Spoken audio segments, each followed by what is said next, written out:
Dilemas, episódio 54, e o assunto hoje aqui tá pesado, gente. A gente queria muito pedir para vocês que só sigam hoje se tiverem o estômago forte, porque o assunto hoje ele não é leve e a gente vai tocar em feridas que muitas vezes são silenciadas. Caboge, por favor, solta a vinheta. Dilema vem do latim. São duas premissas, pontos de vista contrários. E aí, ao ceder ou negar uma delas, se chega a um novo lugar, um problema que é um confronto entre duas soluções. No dicionário hipster, treta. Situações embaraçosas. Dilema É um problema a ser resolvido, ou não. a ser entendido. Putz, discordo. É? Então temos um dilema. Bem-vindas e bem-vindos. Esse é o Dilemas, podcast com Lua Barros e Pedro Fonseca. A gente recebeu recentemente dois dilemas, dois e-mails que giram em torno do mesmo assunto, pedofilia. Diante desses dois e-mails e de situações que são distintas em vários aspectos, pelos núcleos familiares e tal, pelos arranjos, eles têm uma similaridade, que é uma relação não consensual entre um adulto e uma criança que alarma essas duas pessoas que nos mandaram esses dois dilemas. O primeiro e-mail que chegou foi de uma Valentina, que nos disse o seguinte: meu pai sempre foi um homem de poucas palavras e de zero afeto.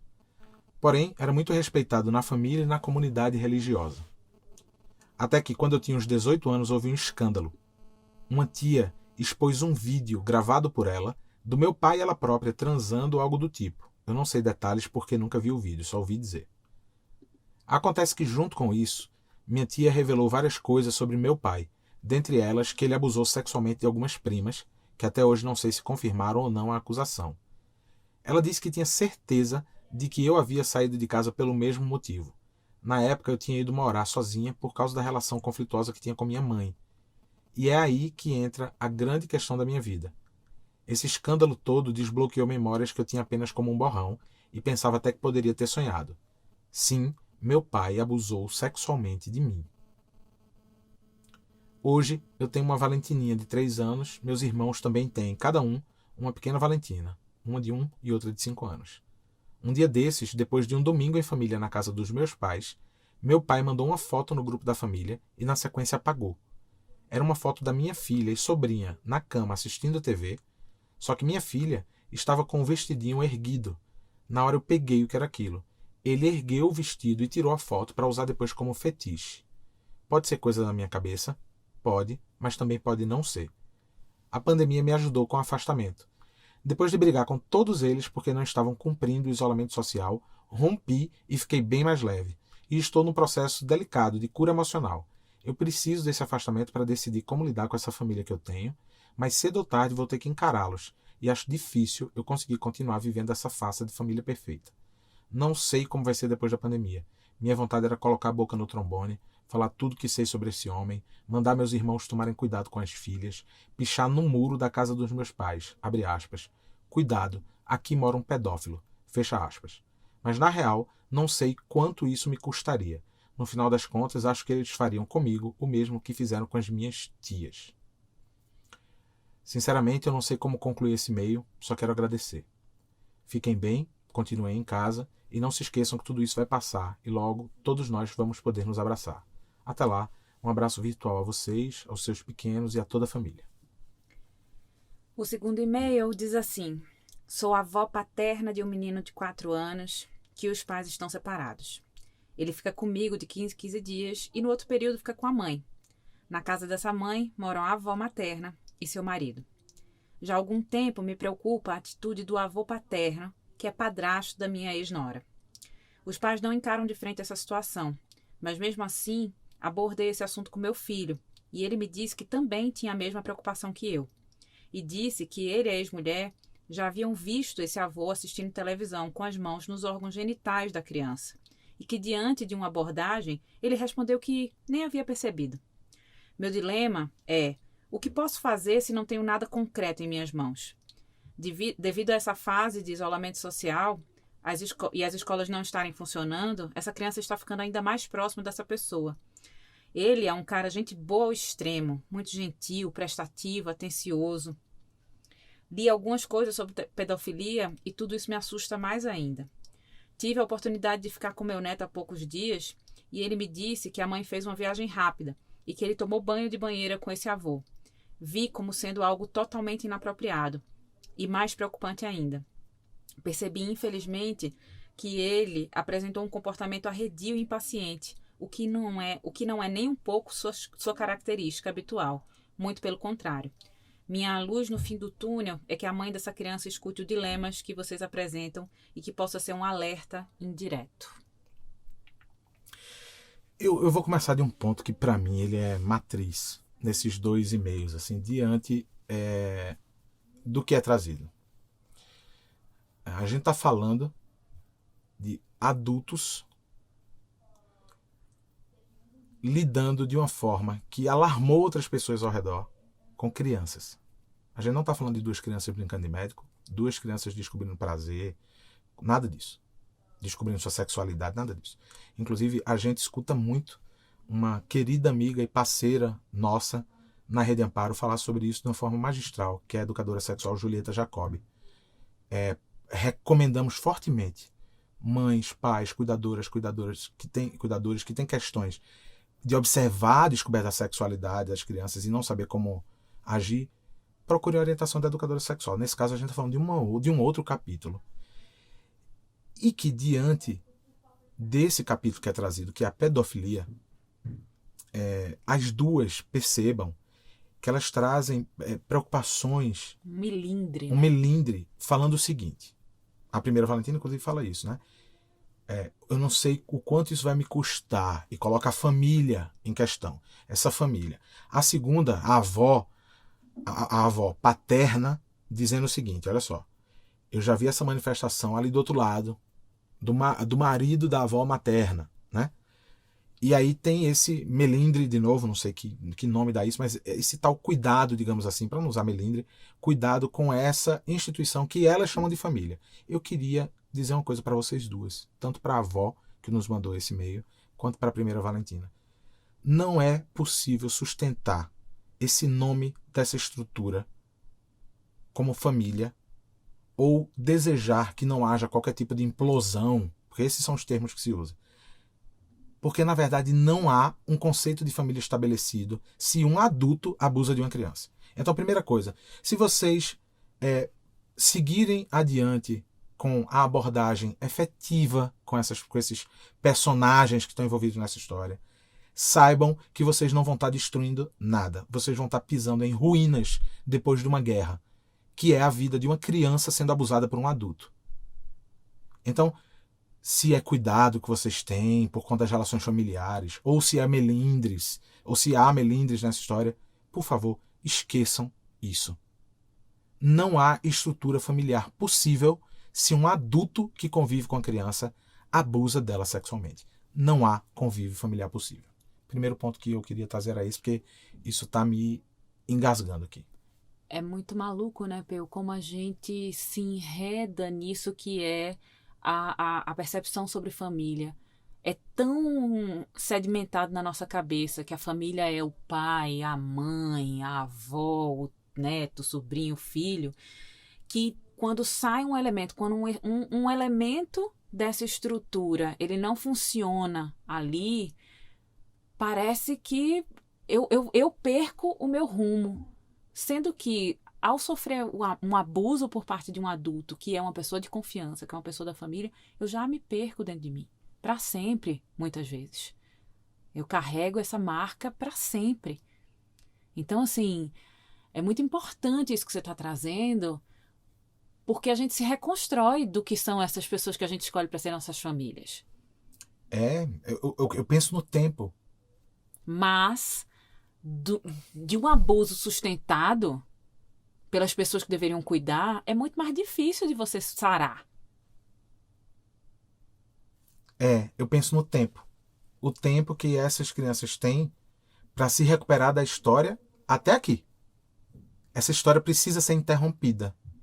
E aí precisa ser cuidada em relação a essas crianças. Primeiro ponto é esse. Em relação a esses adultos, eu acho que o adoecimento ele nunca é somente do indivíduo, nunca ele é somente da sociedade. O adoecimento, ele sempre transpassa esses lugares. Esses personagens, eles estão adoecidos e a sociedade está adoecida também. Agora, não há como cuidar de um sem cuidar do outro. Não há como desejar que a sociedade seja um lugar seguro para as nossas crianças se esse tal ambiente, em tese, familiar, não se sustenta. Não há como pensar numa família saudável emocionalmente, onde não haja esse tipo de coisa, se a sociedade é permissiva a ponto de aceitar ou se calar diante dessas coisas. Valentina, número 1, que mandou um e-mail. Sua vontade é pichar a casa dos seus pais, escrito, cuidado, aqui mora um pedófilo. Cara, Vai lá e picha. vai lá e picha. Vai lá e picha. Eu fico pensando o impacto que isso vai ter em relação a mim. Eles vão fazer a mesma coisa que fizeram com as minhas tias e tal. Valentina, sua filha tá indo para lá. Você recebeu no seu WhatsApp a foto da sua filha, seus irmãos, as suas sobrinhas. Do outro lado, a avó. Seu neto. Você que é avó. Seu neto. Você está se referindo ao seu neto. Você está cuidando da saúde, da integridade desse adulto que te alarmou. Não faça isso. Por que é tão difícil conseguir entender a importância da criança nessa equação? Porque a gente não costuma colocar a criança no centro da equação social. Em lugar nenhum. A criança sobra o resto da comida.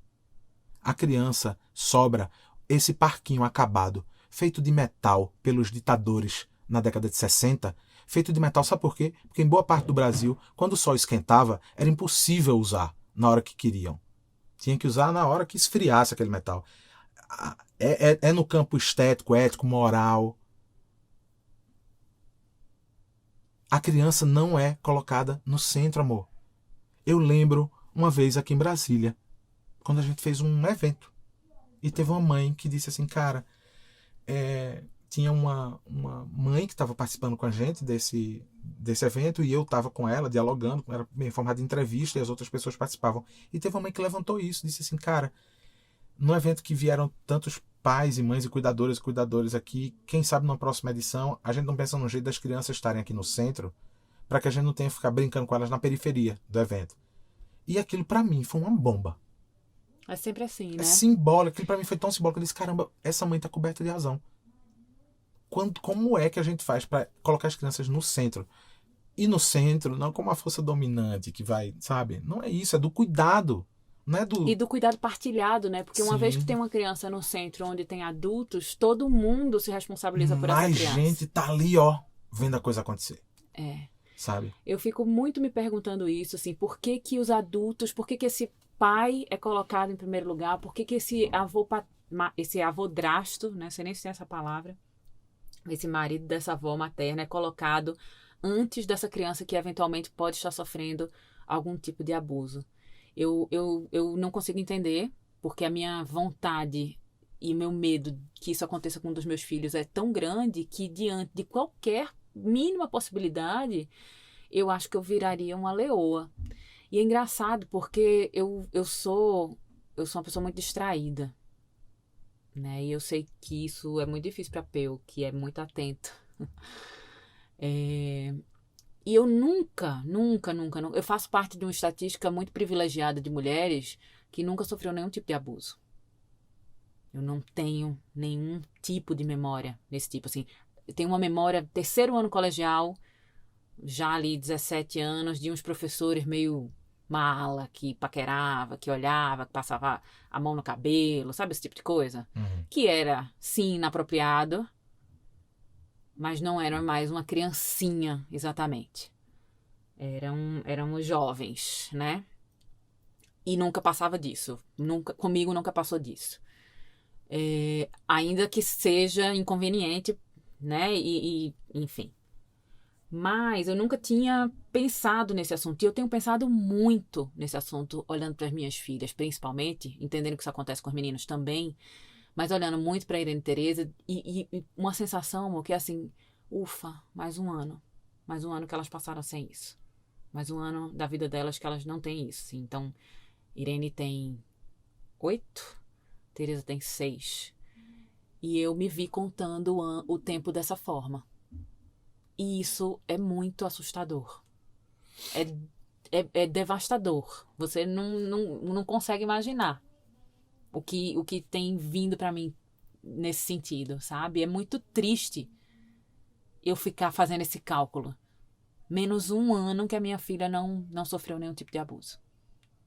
Entendendo que a minha distração,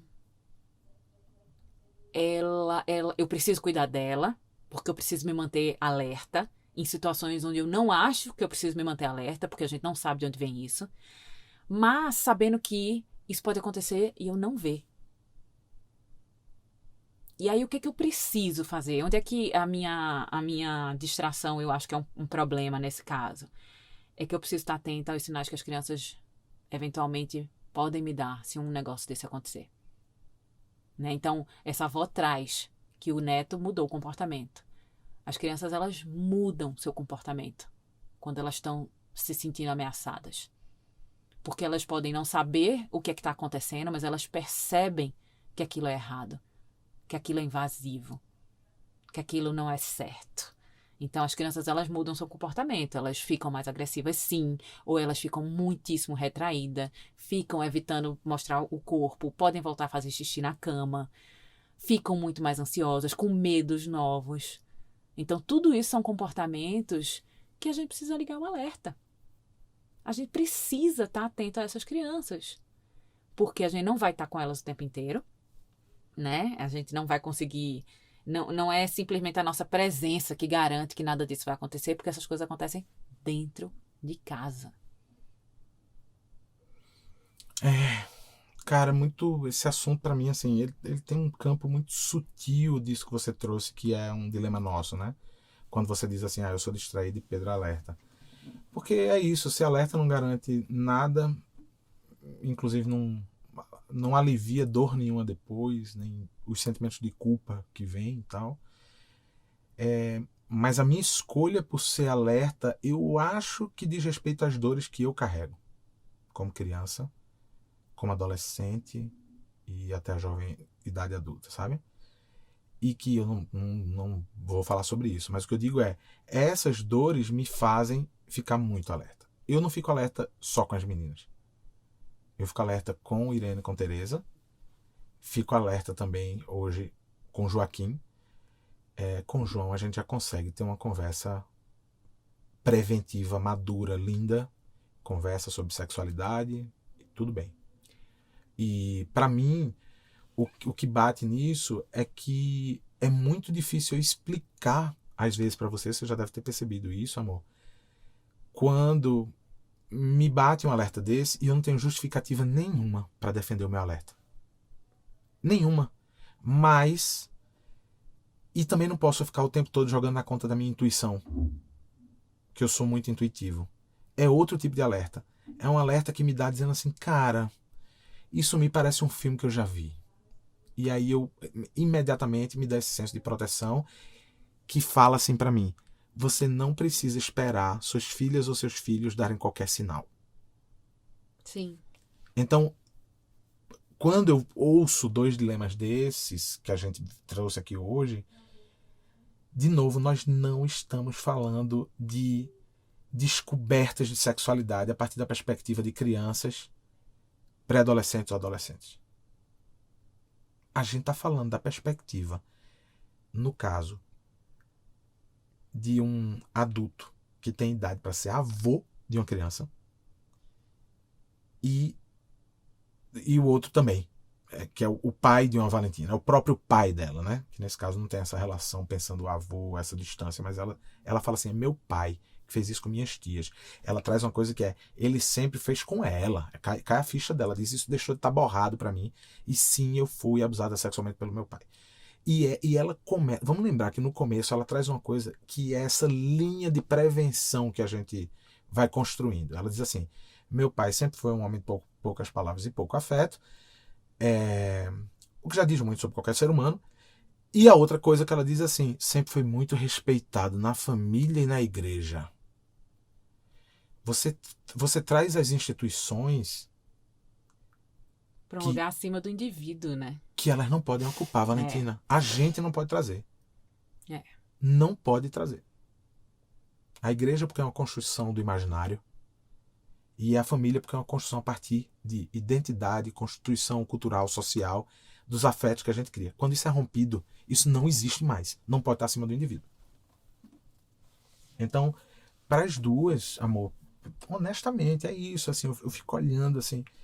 Vamos conversar aqui com mães, pais, tias e tios, avós e avós, madrastas, padrastos, cuidadoras que estão ouvindo aqui a gente.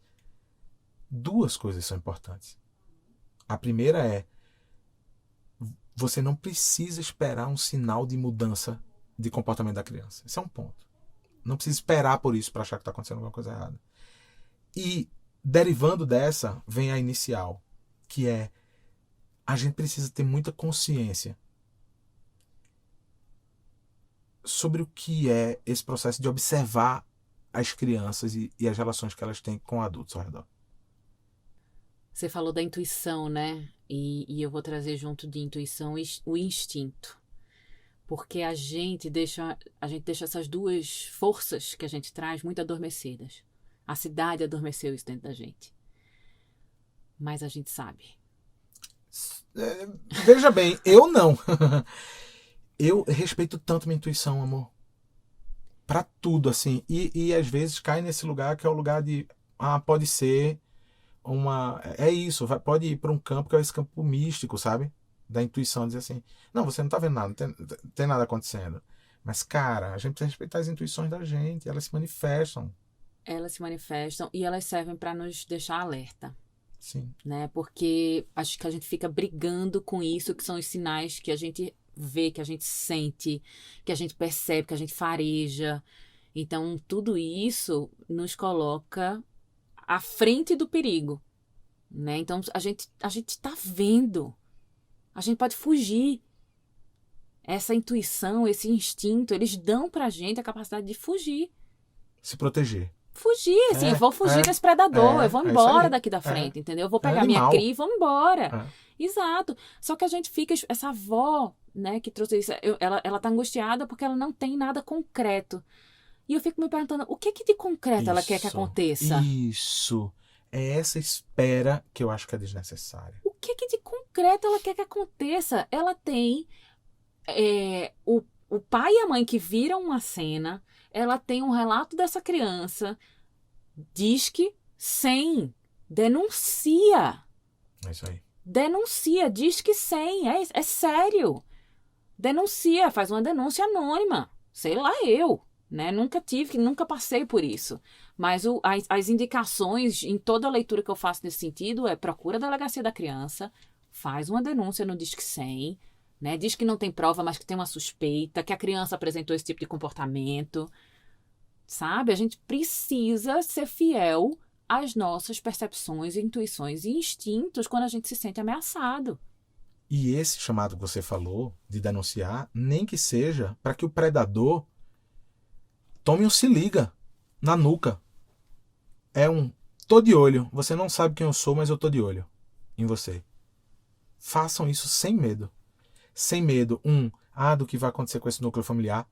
Foda-se esse núcleo familiar, gente. Me perdoem. Foda-se. Foda-se. Porque é isso, né? Não tem núcleo Não familiar. tem, É uma núcleo fantasia. familiar? É uma fantasia nossa. Não tem núcleo familiar quando aquilo que era para ser estruturante é, na verdade, destruidor. A Valentina, quando ela diz assim, ela fala: eu não aguento mais carregar essa farsa da família perfeita. Você tá carregando sozinha. Quer. E por que quer carregar? Uma família perfeita que o seu pai mandou uma foto da neta. Para. E assim, né? É doente. Não, gente. Não.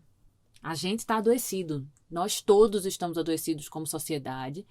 E esse comportamento desses homens, isso vem de uma construção de gênero, né? Onde eles podem dominar, onde eles podem usurpar, roubar, estuprar. Eles podem, porque eles são homens. Isso é uma construção de gênero. Não é uma doença. Não. A pedofilia não é uma doença. Não, o bichinho ele é doente. Não. Não. Não tem que ter a nossa condolência. Não, complacência, não. Não é sobre isso. Eu acho que existe um adoecimento social que rege, na verdade, esse lugar onde a gente chegou. Esse lugar de violências naturalizadas que não deveriam, em hipótese alguma. Eu acho que tem um adoecimento social gigante. Mas desse lado, quando a gente olha para esses indivíduos, é o que você falou. Não tem. Minha gente passa feito trator por cima do predador, velho. Me perdoe.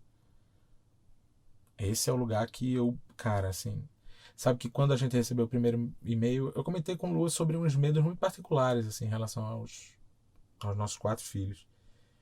E foi a primeira vez que eu acho que a gente falou sobre isso e eu verbalizei medos específicos, assim, dando nome. E eu lembro do seu olho arregalado para mim.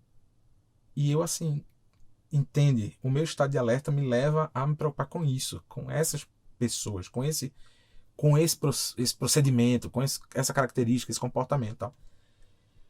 E, cara, E é muito eu tô bom muito ter essa novo pra conversa. infartar de alerta, entendeu? Me É infartem com a boa muito, notícia, ganhei em alguma coisa na Mega Sena, mas é muito bom ter esse tipo de conversa nesse momento da vida também, porque é isso, assim, eu consigo ouvir o que você me traz sem dizer assim, que paranoia, Pedro. não é paranoia. Entendeu? Eu É, consigo ouvir, mas sim, eu não conseguiria ouvir. 3 anos atrás, eu talvez não conseguisse ouvir isso que você trouxe, sim. desse lugar de acolher e de respeitar o que você está dizendo. É. Ainda que me cause um desconforto concordar. Porque é tão inimaginável para mim, e é o que acontece com o pedófilo, né? Que é essa criatura que é cortês, gentil, gente boa, legal. É isso, assim, uma pessoa que conquista a confiança da criança. E que faz essa criança mentir, né? Não contar a verdade. Porque ameaça, porque promete coisas, porque cria segredos. E aí é outra coisa, assim, né?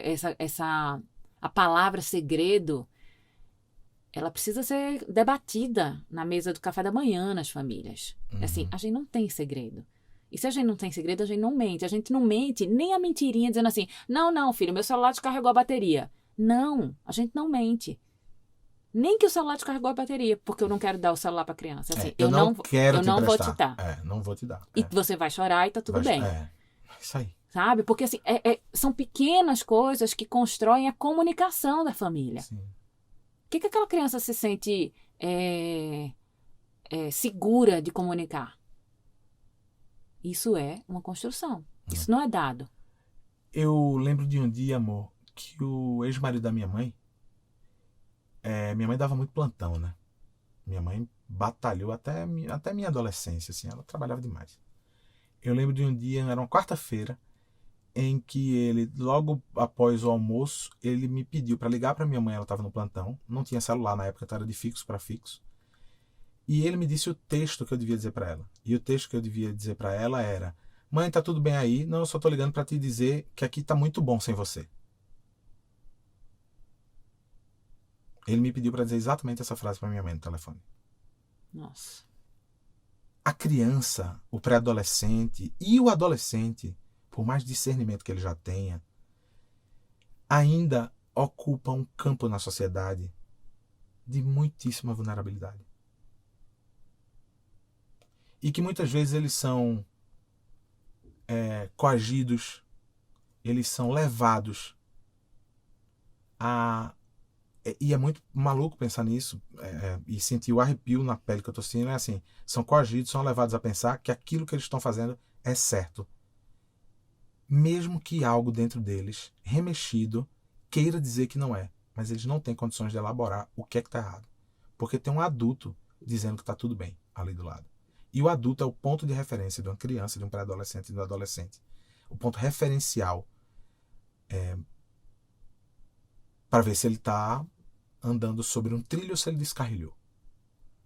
E aí, se tem um adulto dizendo que está tudo bem você falar aquilo, como foi meu caso, eu liguei para minha mãe e disse exatamente aquilo. E eu só entendi isso anos depois, que era o que estava acontecendo. Muitos anos depois. E eu lembro do meu alívio, veja como são as coisas, quando eu, que já tinha um carro, fui buscar minha mãe, depois de um telefonema que ela deu para mim, dizendo assim, filho, você pode vir aqui na minha casa? Eu já não morava com ela com 17, 18 anos. Você pode vir aqui com o seu carro me buscar? Eu fui na casa dela e quando eu cheguei na porta, ela estava com o portão aberto da garagem e tinham inúmeros sacos azuis. Sabe saco de lixo azul? Com um monte de coisa dentro. Livro, roupa, cabide, sapato, bolsa, documento, tudo jogado dentro de alguns sacos. Ela saiu daquela casa com o meu carro lotado desses sacos azuis, no porta-malas, do banco de trás, no banco da frente, em cima dela, eu dirigindo, ela espremida. Eu lembro do alívio de ver aquele portão fechando e sabendo que ali, provavelmente, ela nunca mais voltaria. Nunca mais. Eu lembro da sensação de liberdade quando minha mãe virou para mim, um pouco depois disso, e disse assim, tô indo fazer um estudo, uma pós, eu não sei que nome tinha aquilo, uma especialização na França, e foi embora. Eu lembro do alívio disso. E lembro, às vésperas de eu me despedir do Facebook, quando a gente promoveu aqui em Brasília um curso de bordado em foto com 2 queridas amigas do Ceará. Quando eu postei sobre isso e apareceu um comentário no meu post falando desse curso de bordado que a gente estava promovendo, desse ex-marido da minha mãe, que eram vários rostos gargalhando.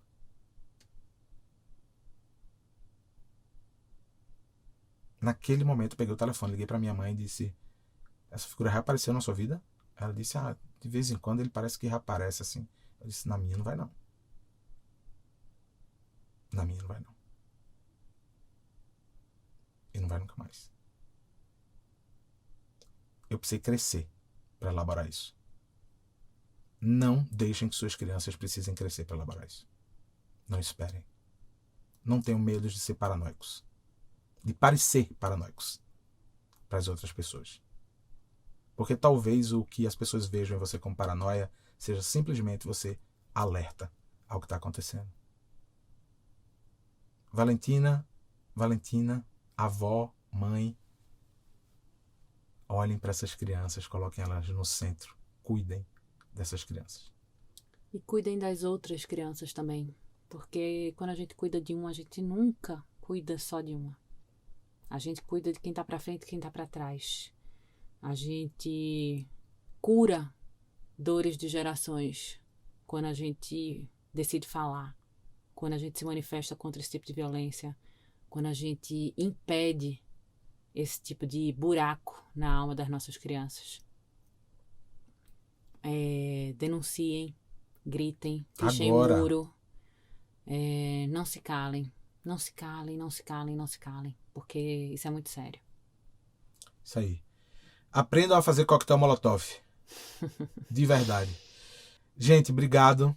Até a próxima quinta. Mandem seus dilemas para luabarros@redeamparo.com.br ou para oi@pedrinhofonseca.com.br. Sempre muito bom estar aqui com vocês. Até quinta que vem. Um beijo e até quinta. Solta a vinheta, Caboge. Dilemas. Mostre os seus que a gente mostra os nossos.